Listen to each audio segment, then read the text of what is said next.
What's up, Chiefs Kingdom? Noah Gray here, tight end for the Kansas City Chiefs. Make sure you like, share, and subscribe to Josh's channel and check out showmefootball.com for more. What is up, Chiefs Kingdom? Welcome back to another video on my channel. My name is Josh Fan of showmefootball.com and arrowheadaddict.com, and let's go over these Kansas City Chiefs Day 2 draft picks from tonight. Starting with pick 55 overall, your Kansas City Chiefs select SMU wide receiver Rashee Rice. So I've seen a lot of mixed reviews for this pick, and let me just say that if you were on my live stream or you saw my live stream when it was going on and the pick happened, I was not a huge fan of it. I don't love it. I don't hate it. But there's a lot of things to like about Rashee Rice. Some of you guys, and like I saw, I scrolled through the Twitter reaction to the pick. A lot of you guys hate Rashee Rice. And I'm here thinking, he's not a bad player, because I said that in my video about players the Chiefs shouldn't draft in the first round. I didn't put Rashee Rice on the list for the video, but I did bring him up, and I was like, hey, this is a guy that if he goes early, I'm not going to love it, but I wouldn't lose sleep over it. And that's exactly how I feel right now. I'm not losing sleep over Rashee Rice. I still think this is a good pick, and there's a lot of things to like about Rashee Rice. So let's start with some of the pros. So first of all, he's a big body, and I think that's one of the reasons the Chiefs went for this pick. There were a lot of other receivers that I might have taken before Rashee Rice when the Chiefs went up and selected him. I'm also a little bit puzzled at the fact that they traded up for him. Maybe Veach will come out after the draft tonight and say, hey, we felt like we needed to trade up for him because this team liked him. But otherwise, I don't know if trading up was really that necessary, because it's not even like there was a big run on wide receivers after Rashee Rice came off the board. But nonetheless, things to like about Rashee Rice. So bigger guy, he's over 6 foot, he's 200 pounds, and a lot of the other receivers that a lot of Chiefs fans would have taken, a lot of receivers that I liked, that I would have taken before Rashee Rice, a common theme about them is that most were smaller guys, and they were very much restricted to playing the slot. Rashee Rice is not that. He's a big body. He can play outside, and that's kind of what the Chiefs needed, really, because they didn't need another slot guy. Kadarius Toney, Sky Moore, they already got the slot pretty much covered. You'd be taking away snaps from those guys. And then you add MVS, who's bigger than Sky Moore and Kadarius Toney, but he doesn't play like he's a big receiver. They needed a big target. They wanted a big target. They lost that with Juju Smith-Schuster when he signed with New England in free agency. Juju Smith-Schuster gave them a guy that was a big target that could make a contested catch, had some yards after the catch ability. Rashee Rice has some major yards after the catch ability. He's not a guy that's going to wow you with his change of direction and getting open like Tyreek Hill, but he's going to be a vertical guy. It's going to give you some jump ball ability, and even though he didn't have a blazing 40-yard dash, he ran a 4.5 40-yard dash. His acceleration, his 10 and 20-yard splits were elite, so he has good acceleration. He's going to win in the route early, and then he's going to make the catch, and he's going to beat you after the catch, and you're going to have to try to bring him down because he's a big dude. And if you look at his tape at SMU, a lot of broken tackles, a lot of pushing guys off of him. He was hard to bring down. Rice has plenty of athleticism. You look at his RAS score. He scored above an 8 overall in relative athletic score. He's got pretty good explosiveness. He's not super agile. He's not a guy that's going to shake a bunch of defenders or anything like that. He has just enough to get the first guy to miss most of the time and turn up field, get that big gain, and then usually he'll be brought down sometime after that. Rice was also a monster at SMU, guys. I mean, the production is off the charts. 96 catches, over 1,000 yards, 10 touchdowns, averaged 14 yards per catch. Dude was everything for that SMU offense. And I don't think people understand how crazy it is for a college receiver to have nearly a 100-catch season. But Rashee Rice had 96 catches at SMU last season. All right, now some bad things and some of the reasons why I don't necessarily love the pick. Not a great separator.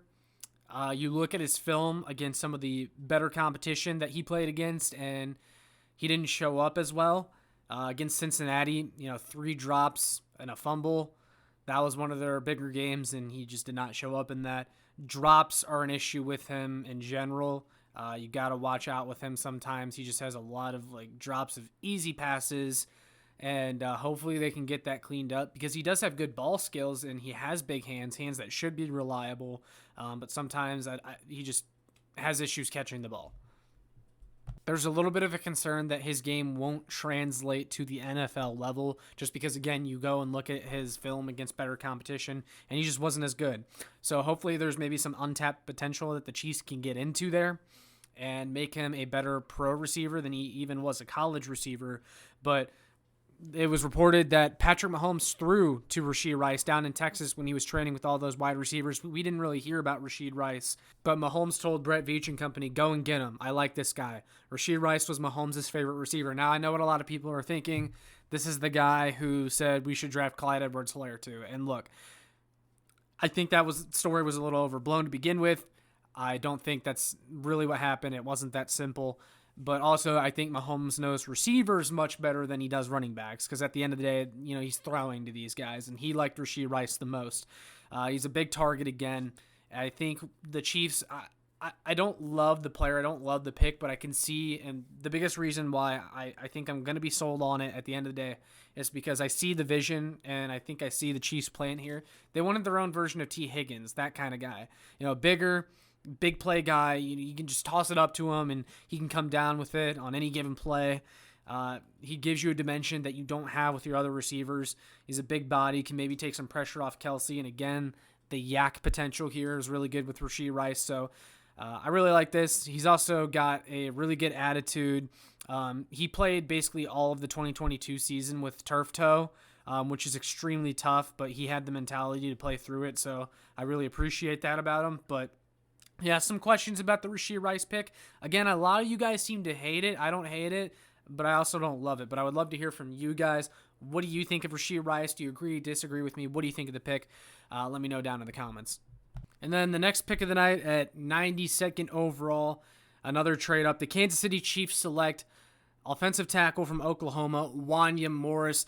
And I really love this pick. The Chiefs needed a tackle. We knew that. They didn't take one with either of their first two picks.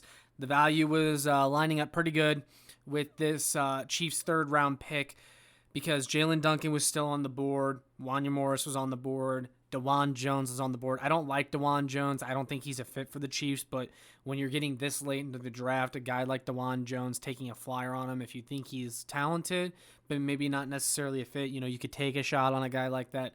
But Wanya Morris ended up being the pick there, and I really like this because, one, athletic, has length, 35-inch arms. He also had an above 8 RAS score, very nimble, good mover. I said that the Chiefs signified with the Juwan Taylor signing and moving on from Orlando Brown that they wanted to go back to having athletic tackles, and this pick all but cemented that fact because Wanya Morris is exactly that.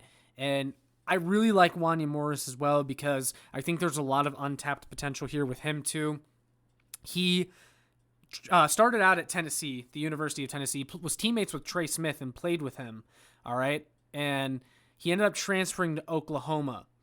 And there he played right tackle where Anton Harrison played left tackle, but Wanya Morris always had the ability to play left tackle and played a little bit of left tackle at Tennessee as well. 5-star recruit coming out of high school. Again, the size, the athleticism was all there. That was why he was ranked so highly coming out of high school. And he's going to come in here, and he's going to immediately compete for the right tackle job. I'm just going to say I think today he wins the right tackle job, and fairly easily over Lucas Niang and Darian Kennard. And then also what I like about Morris is that if everything goes right with him, he's a guy that has the potential to maybe play left tackle at some point if he gets better. And the thing is, there's signs that he's been getting better every single year of his college career. He's gotten better. Went from kind of struggling to get a solid starting role at Tennessee to becoming the starter at Oklahoma, playing really well, starting alongside Anton Harrison, the first-round pick, Oklahoma's left tackle. But Morris can play left tackle too.